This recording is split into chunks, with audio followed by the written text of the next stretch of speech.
DVI Polda Jabar menerima 14 kantong jenazah korban longsor di Kabupaten Bandung Barat.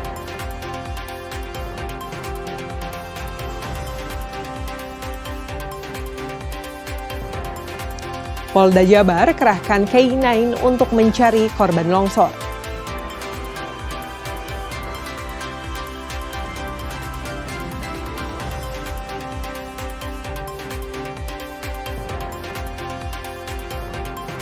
Mengurangi sampah di Kota Bandung, pemerintah Kota Bandung meluncurkan program Gaslah.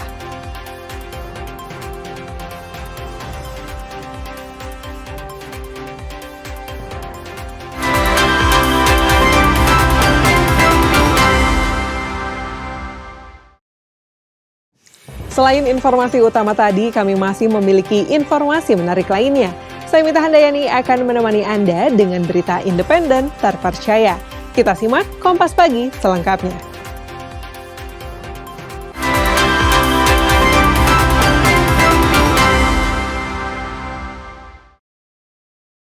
Tim SAR gabungan kembali temukan korban longsor di sektor A1. Proses evakuasi cukup lama karena bagian tubuh korban tertimpa batang pohon yang cukup besar. Satu korban longsor Pasir Langu, Kabupaten Bandung Barat kembali ditemukan. Korban ditemukan di sektor A1 oleh tim SAR gabungan. Proses evakuasi berlangsung cukup lama karena tim SAR cukup kesulitan mengeluarkan bagian tubuh korban yang tertimpa material longsor batang pohon yang cukup besar. Proses pencarian sempat dihentikan sementara karena di lokasi pencarian hujan mulai turun. Tim SAR gabungan kembali temukan korban longsor di sektor A1.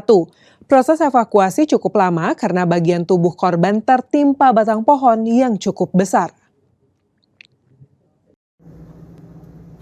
Pencarian korban longsor terus dilakukan tim SAR gabungan. Hingga Senin siang, 4 body pack berhasil dievakuasi dan sudah diserahkan kepada tim DVI untuk diidentifikasi. Total sejak awal pencarian, tim SAR berhasil mengevakuasi 29 body pack. Pencarian terus dilakukan oleh 250 anggota SAR di beberapa worksite, di antaranya sektor A1, A2, dan A3, serta sektor B1 dan B2. Sementara itu, 9 alat berat serta 12 anjing pelacak juga turut diterjunkan. Saya akan sampaikan update perkembangan operasi SAR di Kampung Pasir Kuning, Cisarua, Bandung Barat.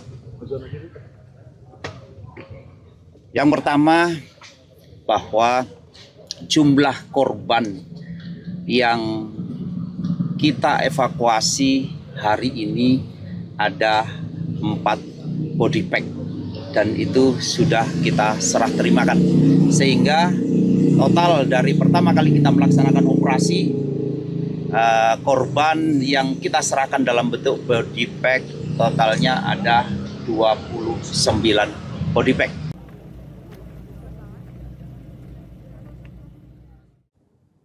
DVI Polda Jabar menerima 14 kantong jenazah korban longsor Kabupaten Bandung Barat. Dari jumlah tersebut, 1 diantaranya merupakan body part atau potongan bagian tubuh. Di hari ketiga pencarian korban longsor Cisarua, Kabupaten Bandung Barat, DVI Polda Jabar secara total telah menerima 39 kantong jenazah korban longsor di Desa Pasir Langu. Dari 39 kantong jenazah, 20 sudah berhasil diidentifikasi dan sebagian sudah diserahkan ke pihak keluarga. Hingga pukul 17.30, DVI Polda Jabar telah menerima 14 kantong jenazah. 13 diantaranya merupakan jenazah utuh dan 1 orang kantong jenazah merupakan body part atau potongan tubuh.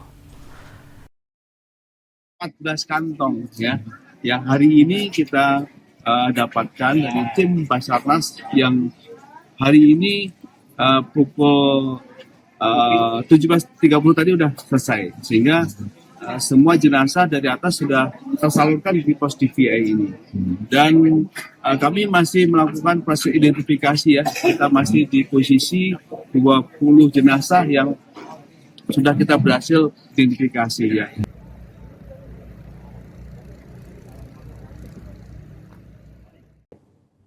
Seorang warga yang menjadi saksi detik-detik terjadinya longsor di Pasir Langu menceritakan kesaksiannya kepada jurnalis Kompas TV Reza Pratama. Dan berikut ini laporan selengkapnya. Saya akan mengajak Anda untuk berbincang dengan pemilik rumah untuk menceritakan seperti apa saat itu kejadian longsor yang terjadi yang pada saat itu hari Sabtu dini hari kalau tidak salah. Nah, saya akan mengajak Anda untuk berbincang langsung bersama dengan pemilik rumah. Sudah bersama saya Mas Adiansyah, betul Mas ya? Iya. Mas, mungkin boleh diceritakan Mas pada saat itu kejadiannya jam berapa dan saat itu suasananya seperti apa? Kejadian pertama kebangun jam 2. Jam 2 seperti ada getaran gempa. Getaran gempa, terus keluar rumah di depan rumah udah banyak lumpur sama material bangunan. Berarti saat itu Mas Adiansyah keluar, itu sudah ada lumpur Mas berarti? Iya, lumpur sama material udah di depan rumah. Suaranya suara getaran Mas atau letusannya terdengarnya kencang seperti apa? Suara gemuruh sama ya seperti letusan. Letusan berapa kali letusan lah? Ada 3 kali. 3 kali letusan. Iya, 3 kali letusan. Kalau longsoran itu terjadi berapa kali sih Mas? Kalau longsoran itu 3 kali. 3 kali. Jam berapa aja tuh Mas? Yang pertama kejadian dari pusatnya itu jam 2. Jam 2 terus ke sini sampai jam 3, lalu jam 4. Saat itu kalau boleh digambarkan kepada kami Mas, di samping rumah Mas Adiansyah ini ada berapa rumah sih Mas saat itu yang terdampak longsoran? Di samping rumah ada 13 rumah. Ada 13 rumah? Iya, 13 rumah. Saat Mas Adiansyah keluar rumah, 13 rumah tersebut sudah tertimbun longsor? Masih utuh. Masih utuh. Pas keluar rumah masih utuh semua ini. Yang tertimbun baru 1. Baru 1? Iya. Selang setengah jam, lihat lagi ke sini ke bawah udah rata. Selang udah setengah jam? Iya, selang setengah jam udah rata. Berarti saat itu Mas Adiansyah sempat keluar dulu rumah, kembali lagi, Iya. rumah sudah rata? Sudah rata. Kemungkinan ada longsoran lagi saat itu Mas? Iya. Ini ada longsor susulan ini terjadi 3 kali. Nah, di ke-13 rumah tersebut kalau Mas Adiansyah tahu itu ada berapa orang sih Mas? Adakah yang tertimbun? Yang tertimbun? Apakah ada yang tertimbun saat itu? Yang tertimbun satu rumah itu 4 orang, satu keluarga. Berarti sisanya sudah bisa... Yang sisanya udah bisa menyelamatkan diri. Namun rumahnya saat ini hancur? Iya. Nah, yang satu rumah hancur itu yang 4 orang Mas Adi kenal? Kenal. Itu tetangga tapi seperti keluarga. Udah seperti keluarga. Ada 4 orang Mas? Iya, 4 orang. Orang tua 2, anak 2. Oke, berarti saat itu kejadiannya mungkin semuanya sedang tertidur Mas ya, termasuk Iya. Mas Adiansyah, namun saat ada getaran atau suara gemuruh terbangun Mas? Iya, kebangun. Saat ini Mas mengungsi atau gimana Mas? Saya mau ngungsi sekarang. Oke. Mungkin harapan Mas Adiansyah dan juga warga-warga lain mungkin yang rumahnya tidak terdampak secara langsung, mungkin harapannya seperti apa sih Mas? Yalah, harapan saya semoga korban di sini semua segera diketemukan aja. Oke. Saat itu kejadian Mas Adiansyah ada berapa orang di rumah Mas? Pas kejadian 3 orang. 3 orang di rumah. Saat itu langsung pergi kemana Mas menyelamatkan dirinya? Langsung pergi ke atas ya, ke kantor desa. Ke kantor desa? Langsung ya. Langsung ke kantor desa. Kalau gitu baik Mas, terima kasih waktunya sudah berbincang bersama kami. Nah itu saudara cerita dari pemilik rumah. Saat itu longsoran terjadi tidak hanya sekali, karena pada saat longsor yang pertama tetangga Mas Adiansyah atau rumah di samping Mas Adiansyah ini saat itu tidak tertimbun seutuhnya, namun setelah setengah jam berselang ada longsoran kembali yang menyebabkan 13 rumah di samping rumah ini saat ini sudah rata ataupun tertimbun oleh material longsor. Saat ini memang pencarian masih terus dilakukan oleh tim SAR, namun untuk saat ini dihentikan sementara karena cuaca yang tidak mendukung untuk melakukan pencarian. Reza Pratama, Abdul Rahim, Kabupaten Bandung Barat, Jawa Barat. Pangdam 3 Siliwangi Maijen TNI Kosasih melaksanakan takziah dan mengunjungi korban kecelakaan beruntun yang melibatkan kendaraan dinas TNI dan Polri di ruas Jalan Tugu 2, Kampung Cimeta, Kecamatan Cisarua, Kabupaten Bandung Barat. Dalam peristiwa ini, 2 anggota polisi meninggal. Pangdam 3 Siliwangi didampingi oleh Irdam 3 Siliwangi, unsur kepolisian Irwasda, Polda Jawa Barat bertakziah ke rumah duka korban kecelakaan tabrakan beruntun yang melibatkan anggota TNI dan Polri. Takziah pertama ke rumah orang tua almarhum Aibda Anumerta Muhammad Jerry Sonconeri yang beralamat di Gang Putri, Kelurahan Cigugur Tengah, Kecamatan Cimahi Tengah, Kota Cimahi. Dalam kesempatan tersebut, Maijen TNI Kosasih menyampaikan duka cita dan belasungkawa yang mendalam kepada keluarga korban. Pangdam 3 Siliwangi memberikan santunan kepada keluarga korban meninggal dunia dan laka lalin berupa bantuan uang tunai. Selanjutnya, Pangdam 3 Siliwangi melanjutkan takziah ke rumah duka almarhum Aibtu Hendra Kurniawan di Kampung Barukai, Desa Jambudipa, Kecamatan Cisarua, Kabupaten Bandung Barat. Usai melaksanakan takziah, Pangdam 3 Siliwangi melanjutkan kegiatan dengan mengunjungi korban luka akibat kecelakaan tersebut, yang saat ini masih menjalani perawatan medis di Rumah Sakit Dustira Kota Cimahi.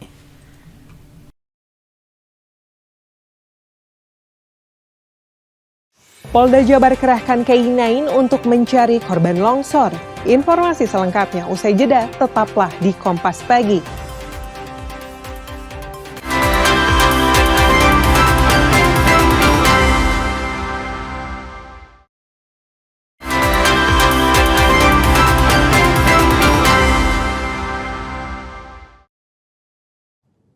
Pencarian korban longsor di Cisarua, Kabupaten Bandung Barat memasuki hari ketiga.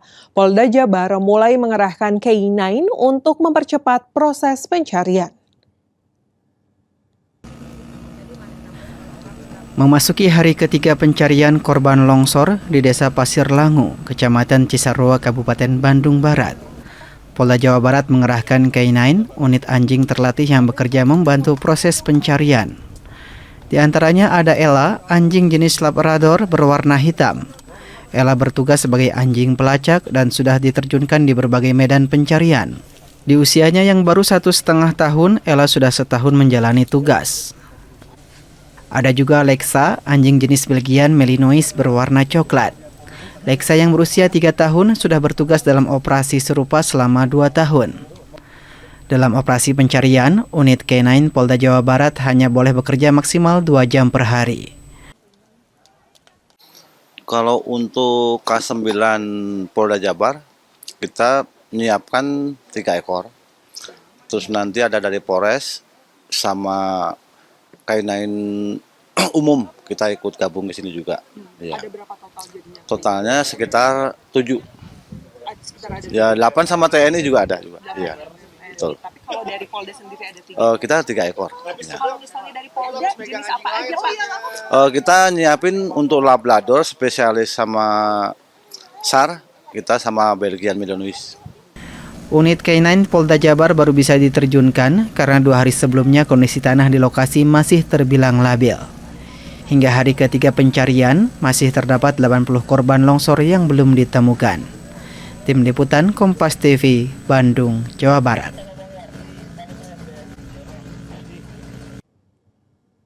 Pencarian korban longsor di Pasir Langu, Kabupaten Bandung Barat terus dilakukan. Keluarga korban juga turut mendatangi lokasi longsor menunggu keluarga mereka yang ditemukan. Berikut laporan Reza Pratama dan juru kamera Abdul Rahim. Itu motornya, itu mobilnya. Melakukan pencarian korban yang diindikasi masih aktif gitu ya. Namun tidak hanya tim SAR gabungan, di sini juga ada anggota keluarga dari keluarganya yang saat ini masih dinyatakan hilang. Ada beberapa keluarga yang sedang menunggu begitu ya tim SAR melakukan pencarian. Nah, saya akan mencoba mengajak Anda untuk berbincang bersama dengan salah satu keluarga. Kita tanyakan langsung seperti apa? Kalau ibu dengan ibu siapa bu? Oh, kalau oh ya. Ibu dengan ibu siapa? Oh, saya sama Bu Nur Halimah. Ibu Nur Halimah. Iya. Ibu boleh lihat Oh. ke kamera ibu? Oh iya, gimana? Boleh diceritakan ini ibu datang ke lokasi kejadian. Apakah mungkin ibu sedang mencari anggota keluarga atau seperti apa? Bisa diceritakan? Oh ya gini, kalau saya itu kan terus terang itu beda kampung ya. Kalau saya itu dari Cisarua. Nah kebetulan di desa ini itu yang menjadi korban itu adalah paman. Ya, beliau juga dulu itu dari sana satu kampung sama saya. Tapi berhubung beliau pindah ke sini, udah berapa belasan tahun lah ya pindah ke sini. Di sini itu korban itu paman, ya suami istri. Anaknya satu berusia 17 tahun, masih gadis, dan yang bungsu itu, yang bungsu berapa tahun sih Kak? Kalau yang bungsu itu 10 tahun. Berarti 4 orang bu ya? Ya, 4 orang dan alhamdulillah waktu kemarin yang pertama ketemu itu adalah pamannya dulu, suaminya dulu.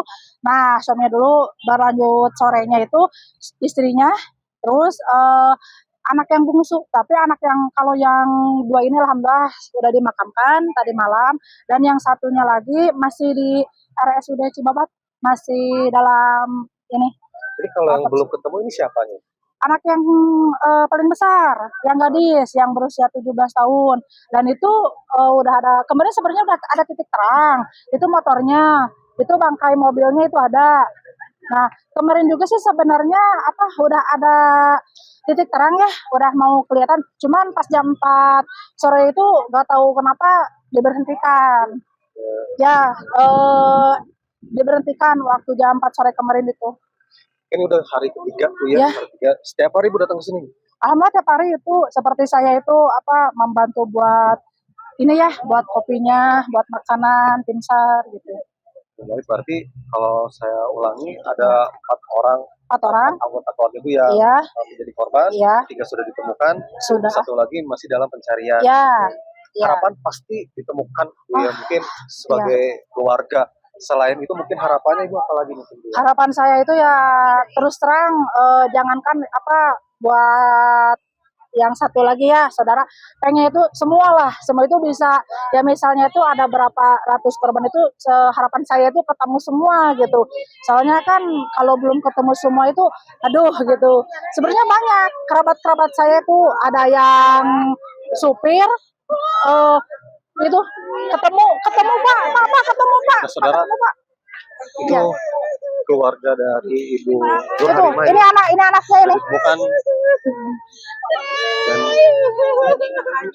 ini adalah kakak dari keluarga korban yang saat ini mungkin tim SAR sudah menemukan anggota keluarganya yang selama 3 hari kemarin ini masih dinyatakan hilang. Namun alhamdulillah tim SAR saat ini sudah bisa menemukan, namun kami pun belum bisa melihat secara langsung ataupun siapa identitasnya korban dari longsor di Pasir Langu, Kecamatan Cisarua, Kabupaten Bandung Barat. Reza Pratama, Abdul Rahim, Kompas TV, Kabupaten Bandung Barat, Jawa Barat. Anggota DPR RI Komisi 8 Atalia Praratya tinjau lokasi longsor di Pasir Langu, Kabupaten Bandung Barat. Menurut Atalia, pemulihan kondisi psikis korban terdampak salah satu yang utama.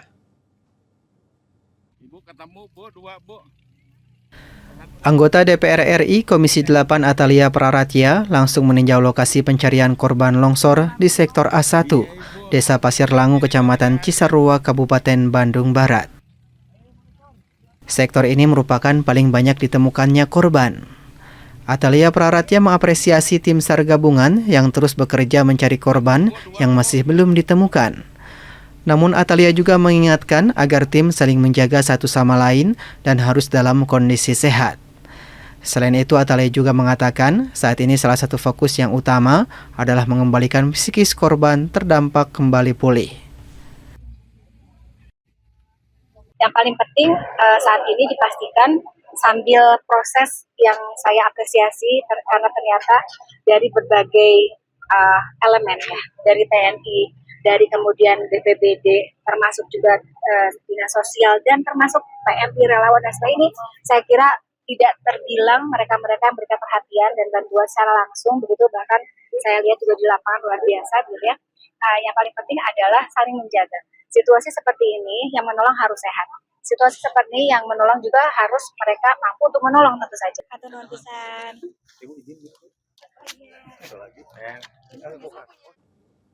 Sementara itu, di lokasi pencarian korban longsor di Desa Pasir Langu, Kecamatan Cisarua, Kabupaten Bandung Barat, para relawan turut serta membantu tim SAR. Dengan penuh semangat, para relawan bahu-membahu mencari dan mengevakuasi korban. Tak hanya dari SAR, TNI, dan Polri, sejumlah relawan juga turut serta membantu operasi pencarian korban longsor di Desa Pasir Langu, Kecamatan Cisarua, Kabupaten Bandung Barat. Salah satunya dari Front Persaudaraan Islam atau FPI, sebanyak 15 relawan diturunkan langsung ke titik longsor untuk membantu proses evakuasi dan pencarian. Sementara itu, 5 relawan lainnya bertugas di posko pengungsian untuk membantu distribusi logistik dan penanganan korban selamat. Kemudian persiapan kami udah buka posko pertama kami, posko di Madrasah Darussurur ya, di Pasir Kuning di sana ya, di atas kantor desa Pasir Langu di atas udah, dan buka juga dapur umum juga ya untuk korban dan untuk insya Allah mungkin memang persiapan belum maksimal ya, masih relawan kami masih ada yang di luar belum merapat ke sini. Jadi kemarin dari awal kami kebetulan datang kemari jam 9 pada hari Sabtu. Kehadiran para relawan ini turut memperkuat operasi penyelamatan di lapangan, mengingat masih ada puluhan korban longsor yang belum ditemukan hingga hari ketiga pencarian. Tim Liputan Kompas TV, Bandung, Jawa Barat. Mengurangi sampah di Kota Bandung, pemerintah Kota Bandung meluncurkan program Gaslah. Informasi selengkapnya kami hadirkan usai jeda, tetaplah di Kompas Pagi.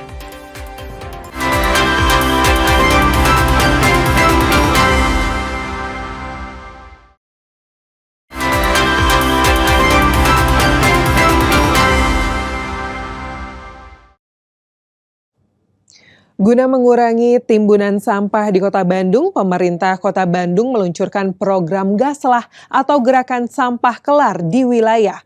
Program ini menjadi bagian upaya membangun sistem pengolahan sampah terpadu.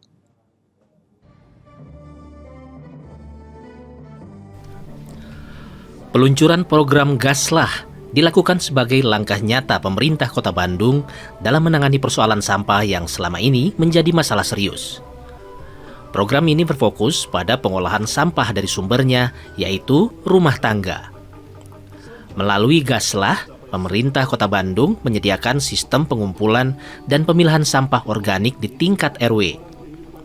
Tujuannya untuk mengurangi sampah organik yang diangkut ke tempat penampungan sementara dan tempat pemrosesan akhir. Saat ini, Kota Bandung menghasilkan rata-rata 1.500 ton sampah per hari. Sekitar 40% diantaranya merupakan sampah organik. Apabila tidak dikelola dari sumbernya, sampah organik ini akan menimbulkan berbagai masalah lingkungan. Dalam program ini, Pemkot merekrut 1.596 petugas Gaslah. Petugas ini ditempatkan 1 orang di setiap RW. Mereka bertugas memilah dan mengolah sampah organik dengan target setiap RW mampu mengolah sedikitnya 25 kg sampah organik per hari. Alhamdulillah pagi hari ini kita meluncurkan Gaslah. Timingnya memang dipercepat karena memang kita sedang mengalami krisis pengolahan sampah. Setelah insenerator dilarang di Kota Bandung, ya di Kota Bandung ini, maka kita respons dengan meluncurkan Gaslah, di mana kita merekrut 1.596 petugas pemilah sampah yang ditempatkan 1 orang 1 RW. Petugas Gaslah digaji sebesar Rp1.250.000 per bulan. Dengan total anggaran program mencapai Rp27 miliar per tahun. Program ini juga diluncurkan menyusul kondisi tempat pemrosesan akhir Sarimukti yang saat ini dalam keadaan kritis. Karena itu Pemkot Bandung kini memfokuskan penanganan sampah dari hulu agar sampah selesai di sumbernya. Ya, ini teh harus tetap dibantu pemilah ya, karena pemilah sampah sudah ada, bukan berarti tadi itu kan jangan mereka doang gitu kan, sesuai lagu kan. Dibayar cukup bayar gitu kan, sudah bayar terus merasa selesai semuanya. Kita nggak kuat seperti itu sendirian. Jadi masyarakat tetap harus memilah. Masyarakat tetap memilah, kalau edukasinya nanti dibantu sama petugas kita yang ada di setiap RW itu. Hasil pengolahan sampah organik dalam program Gaslah akan diolah menjadi kompos dan magot, yang selanjutnya dimanfaatkan untuk mendukung program buruan sae. Melalui program Gaslah, Pemkot Bandung berharap masyarakat semakin sadar bahwa pengelolaan sampah dimulai dari rumah tangga, sehingga masalah sampah di Kota Bandung dapat ditangani secara berkelanjutan. Sunandar, Kompas TV, Bandung, Jawa Barat.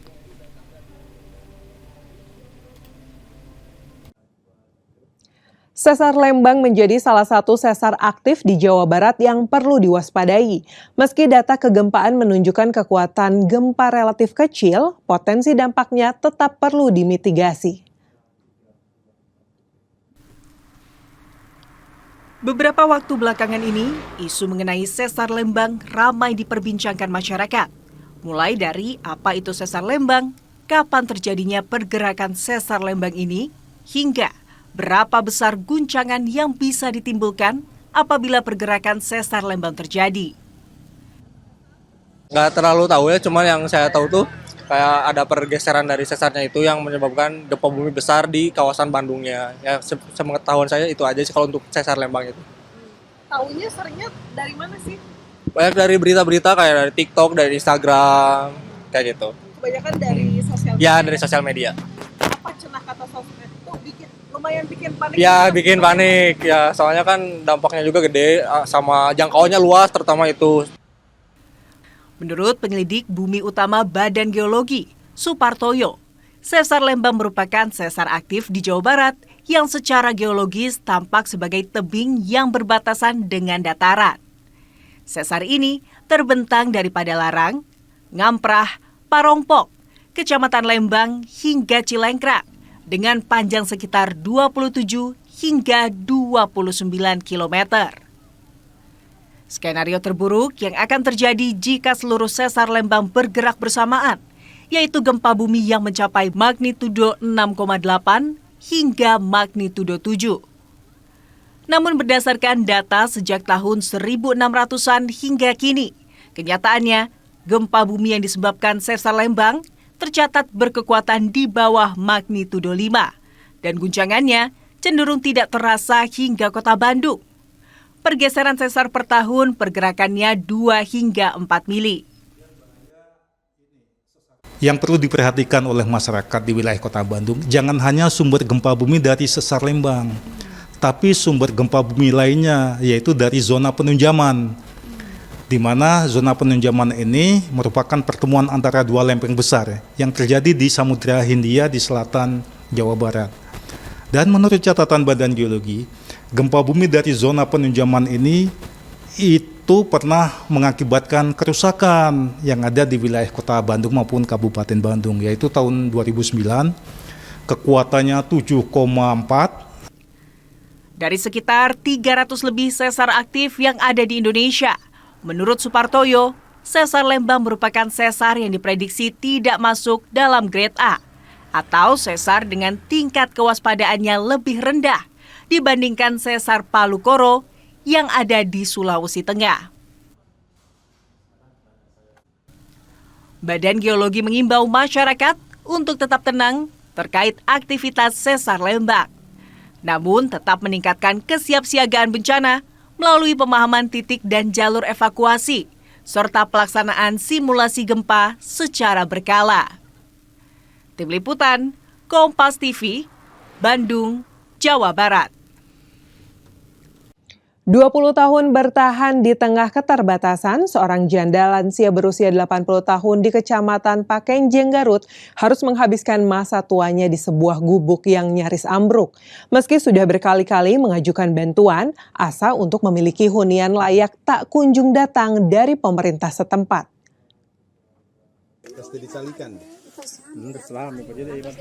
Inilah rekaman amatir yang memperlihatkan kondisi memprihatinkan kediaman Mak Momoh, seorang janda tua renta di Kampung Cinta Kasih, Desa Tanjung Jaya, Garut. Gubuk kayu yang sudah lapuk ini terlihat miring dan hampir roboh dimakan usia. Hidup sebatang kara, wanita berusia 80 tahun ini hanya bisa pasrah saat hujan deras mengguyur. Atap yang bolong membuat seluruh isi rumah basah. Tidak ada biaya untuk memperbaiki rumah menjadi alasan Mak Momoh tetap bertahan di hunian yang tak layak ini selama 2 dekade terakhir. Sendiri. Oh, sendiri. Jadi nggak mau diajak sama anak-anaknya, jadi mau menyendiri dia. Belum dapat bantuan Dari pemerintah. Iya. Paling BLT dana desa itu. Itu aja. Itu kan inisiatif saya. BLT dana desa, maka kalau di pemerintah itu seperti bansos PKH lansia belum dapat. Pihak RT setempat mengaku sudah sering mengajukan bantuan RTLH ke pemerintah desa. Namun hingga detik ini belum ada tindakan nyata dari pemangku kebijakan untuk membantu lansia sebatang kara ini. Ridwan Mustofa, Kompas TV, Garut, Jawa Barat. Timnas sepak bola Indonesia dan Timnas Futsal Indonesia resmi akan menggunakan aparel baru. Informasi selengkapnya kami hadirkan usai jeda, tetaplah bersama kami.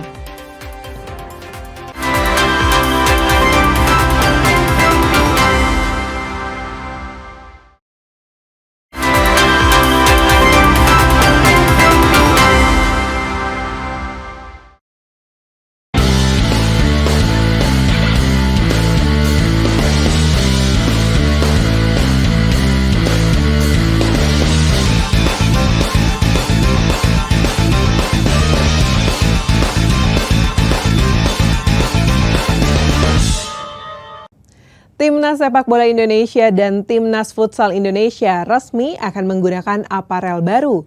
Kolaborasi jenama asal Spanyol Kelme berdurasi jangka panjang hingga 2030.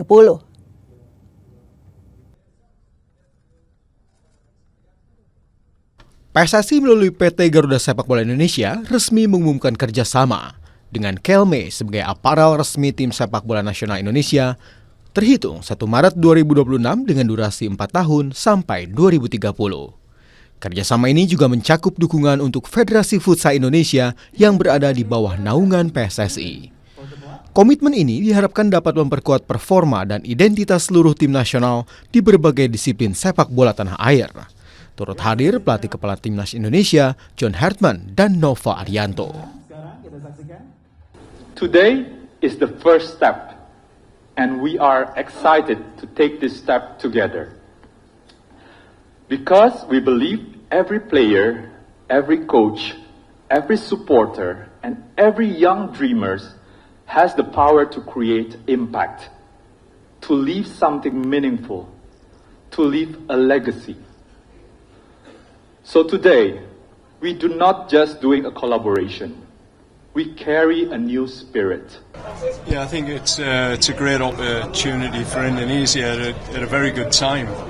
We're right at the start of a new journey with a really solid sponsor partnership with an apparel sponsor and manufacturer that's been involved in football for a long time. Sebelumnya, pemilihan aparel tim nasional Indonesia dilakukan melalui mekanisme tender yang dibuka sejak 3 Juli 2025.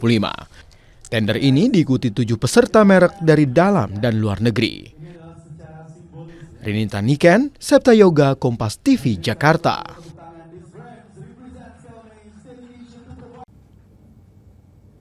Rumor soal ketertarikan Persib Bandung untuk meminang mantan bek kiri PSG akhirnya terjawab. Laifin Kurzawa terlihat sudah mendarat di Bandung dan tengah menunggu hasil tes medis.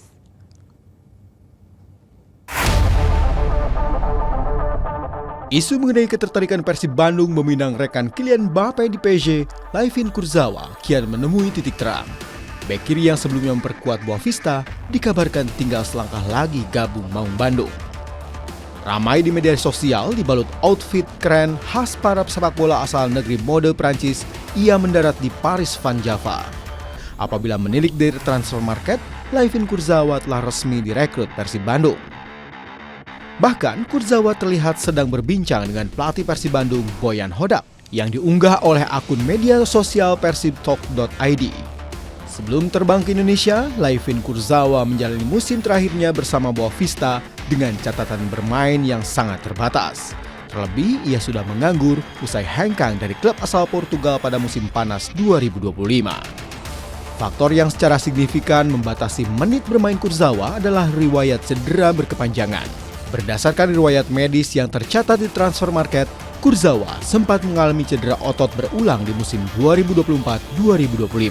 Terlebih, sebelumnya ia pernah menderita cedera serius karena usianya kini tak lagi tergolong muda. Dari voli Proliga 2026, tim putri Jakarta Livin Mandiri akhirnya raih kemenangan perdana usai jungkalkan perlawanan Medan Falcons 3-1. Tina Queen kali ini akan lakukan serve. Dan coba atas tadi sudah berhasil tadi melakukan sebuah receive dan serangan. Bermain di Gor Sabilulungan Jalak Harupat Bandung, duel Medan Falcon melawan Jakarta Livin Mandiri berlangsung ketat sejak set pertama.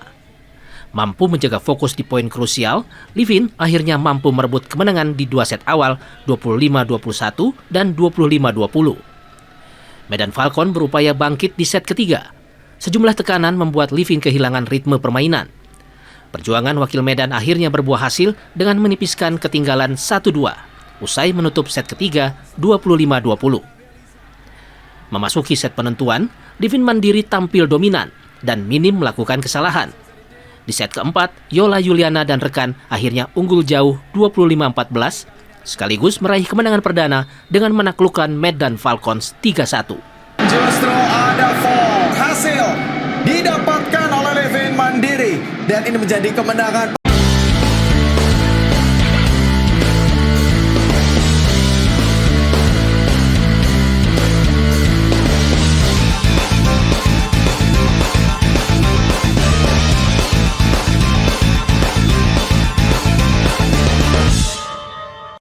DVI Polda Jabar menerima 14 kantong jenazah korban longsor di Kabupaten Bandung Barat. Informasi selengkapnya kami hadirkan usai jeda, tetaplah di Kompas Pagi.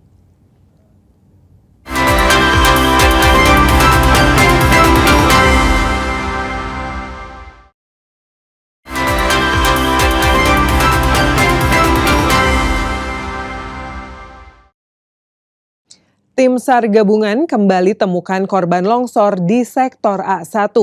Proses evakuasi cukup lama karena bagian tubuh korban tertimpa batang pohon yang cukup besar.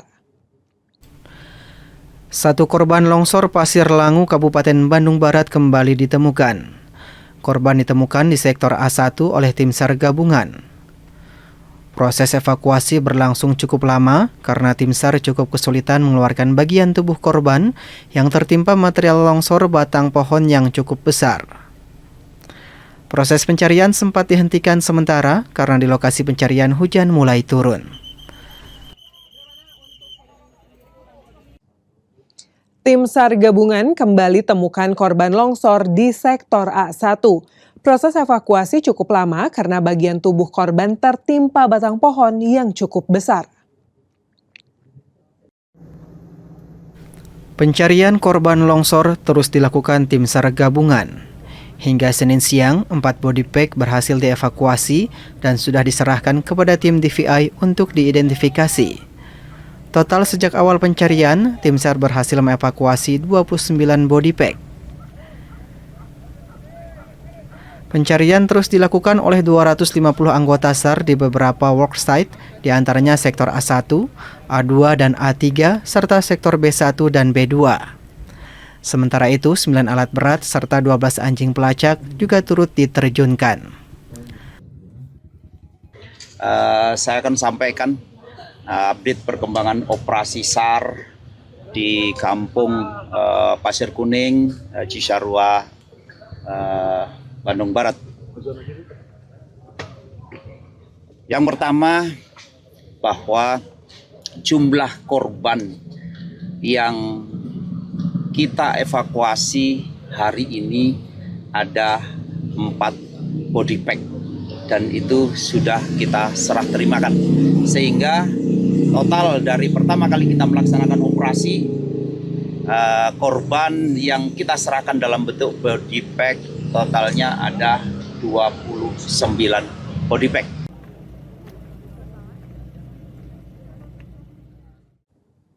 DVI Polda Jabar menerima 14 kantong jenazah korban longsor Kabupaten Bandung Barat. Dari jumlah tersebut, 1 diantaranya merupakan body part atau potongan bagian tubuh. Di hari ketiga pencarian korban longsor Cisarua, Kabupaten Bandung Barat, DVI Polda Jabar secara total telah menerima 39 kantong jenazah korban longsor di Desa Pasir Langu.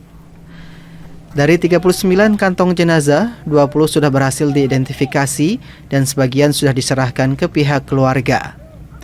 Hingga pukul 17.30, DVI Polda Jabar telah menerima 14 kantong jenazah. 13 diantaranya merupakan jenazah utuh dan 1 orang kantong jenazah merupakan body part atau potongan tubuh. 14 kantong ya, yang hari ini kita dapatkan dari tim Basarnas yang hari ini pukul 17.30 tadi sudah selesai, sehingga semua jenazah dari atas sudah tersalurkan di pos DVI ini. Dan kami masih melakukan proses identifikasi ya, kita masih di posisi 20 jenazah yang sudah kita berhasil identifikasi ya.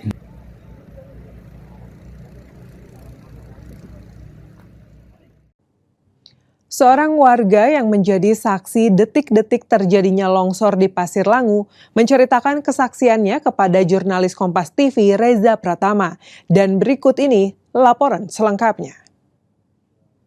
Saya akan mengajak Anda untuk berbincang dengan pemilik rumah untuk menceritakan seperti apa saat itu kejadian longsor yang terjadi, yang pada saat itu hari Sabtu dini hari kalau tidak salah. Nah, saya akan mengajak Anda untuk berbincang langsung bersama dengan pemilik rumah. Sudah bersama saya Mas Adiansyah, betul Mas ya? Iya. Mas, mungkin boleh diceritakan Mas pada saat itu kejadiannya jam berapa dan saat itu suasananya seperti apa? Kejadian pertama kebangun jam 2. Jam 2 seperti ada getaran gempa. Getaran gempa, terus keluar rumah di depan rumah udah banyak lumpur sama material bangunan. Berarti saat itu Mas Adiansyah keluar, itu sudah ada lumpur Mas? Berarti? Iya, lumpur sama material udah di depan rumah. Suaranya suara getaran Mas atau letusannya terdengarnya kencang seperti apa? Suara gemuruh sama ya seperti letusan. Letusan berapa kali letusan lah? Ada 3 kali. 3 kali letusan. Iya, 3 kali letusan. Kalau longsoran itu terjadi berapa kali sih Mas? Kalau longsoran itu 3 kali. 3 kali. Jam berapa aja tuh Mas? Yang pertama kejadian dari pusatnya itu jam 2. Jam 2 terus ke sini sampai jam 3, lalu jam 4. Saat itu kalau boleh digambarkan kepada kami Mas, di samping rumah Mas Adiansyah ini ada berapa rumah sih Mas saat itu yang terdampak longsoran? Di samping rumah ada 13 rumah. Ada 13 rumah? Iya, 13 rumah. Saat Mas Adiansyah keluar rumah, 13 rumah tersebut sudah tertimbun longsor? Masih utuh. Masih utuh. Pas keluar rumah masih utuh semua ini. Yang tertimbun baru 1. Baru 1? Iya. Selang setengah jam, lihat lagi ke sini ke bawah udah rata. Selang setengah jam?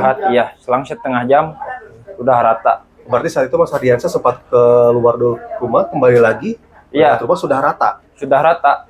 Kemungkinan ada longsoran lagi saat itu Mas? Iya. Ini ada longsor susulan ini terjadi 3 kali. Nah, di ke-13 rumah tersebut, kalau Mas Adiansyah tahu itu ada berapa orang sih Mas? Adakah yang tertimbun? Yang tertimbun? Apakah ada yang tertimbun saat itu? Yang tertimbun satu rumah itu 4 orang, satu keluarga. Berarti sisanya sudah bisa? Yang sisanya udah bisa menyelamatkan diri. Namun rumahnya saat ini hancur? Iya. Nah, yang satu rumah hancur itu yang 4 orang Mas Adi kenal? Kenal. Itu tetangga tapi seperti keluarga. Udah seperti keluarga. Ada 4 orang Mas? Iya, 4 orang. Orang tua 2, anak 2. Oke, berarti saat itu kejadiannya mungkin semuanya sedang tertidur Mas ya, termasuk Iya. Hadiansyah, namun saat ada getaran atau suara gemuruh terbangun Mas? Iya, kebangun. Saat ini Mas mengungsi atau gimana Mas? Saya mengungsi sekarang. Oke. Mungkin harapan Mas Hadiansyah dan juga warga-warga lain mungkin yang rumahnya tidak terdampak secara langsung, mungkin harapannya seperti apa sih Mas? Yalah, harapan saya semoga korban di sini semua segera diketemukan aja. Oke. Saat kejadian Mas Hadiansyah ada berapa orang di rumah Mas? Pas kejadian 3 orang. 3 orang di rumah. Saat itu langsung pergi kemana Mas menyelamatkan dirinya? Langsung pergi ke atas ya, ke kantor desa. Ke kantor desa. Langsung ya. Langsung ke kantor desa. Kalau gitu baik Mas, terima kasih waktunya sudah berbincang bersama kami. Nah itu saudara cerita dari pemilik rumah. Saat itu longsoran terjadi tidak hanya sekali, karena pada saat longsor yang pertama, tetangga Mas Hadiansyah atau rumah di samping Mas Hadiansyah ini saat itu tidak tertimbun seutuhnya. Namun setelah setengah jam berselang, ada longsoran kembali yang menyebabkan 13 rumah di samping rumah ini saat ini sudah rata ataupun tertimbul oleh material longsor. Saat ini memang pencarian masih terus dilakukan oleh tim SAR, namun untuk saat ini dihentikan sementara karena cuaca yang tidak mendukung untuk melakukan pencarian. Reza Pratama, Abdul Rahim, Kabupaten Bandung Barat, Jawa Barat. Pangdam 3 Siliwangi Maijen TNI Kosasih melaksanakan takziah dan mengunjungi korban kecelakaan beruntun yang melibatkan kendaraan dinas TNI dan Polri di ruas Jalan Tugu 2, Kampung Cimeta, Kecamatan Cisarua, Kabupaten Bandung Barat. Dalam peristiwa ini, 2 anggota polisi meninggal. Pangdam 3 Siliwangi didampingi oleh Irdam 3 Siliwangi, unsur kepolisian Irwasda, Polda Jawa Barat bertakziah ke rumah duka korban kecelakaan tabrakan beruntun yang melibatkan anggota TNI dan Polri. Takziah pertama ke rumah orang tua almarhum Aibda Anumerta Muhammad Jerry Sonconeri yang beralamat di Gang Putri, Kelurahan Cigugur Tengah, Kecamatan Cimahi Tengah, Kota Cimahi. Dalam kesempatan tersebut, Maijen TNI Kosasih menyampaikan duka cita dan belasungkawa yang mendalam kepada keluarga korban. Pangdam 3 Siliwangi memberikan santunan kepada keluarga korban meninggal dunia dan laka lalin berupa bantuan uang tunai. Selanjutnya, Pangdam 3 Siliwangi melanjutkan takziah ke rumah duka almarhum Aibtu Hendra Kurniawan di Kampung Barukai, Desa Jambudipa, Kecamatan Cisarua, Kabupaten Bandung Barat. Usai melaksanakan takziah, Pangdam 3 Siliwangi melanjutkan kegiatan dengan mengunjungi korban luka akibat kecelakaan tersebut, yang saat ini masih menjalani perawatan medis di Rumah Sakit Dustira, Kota Cimahi.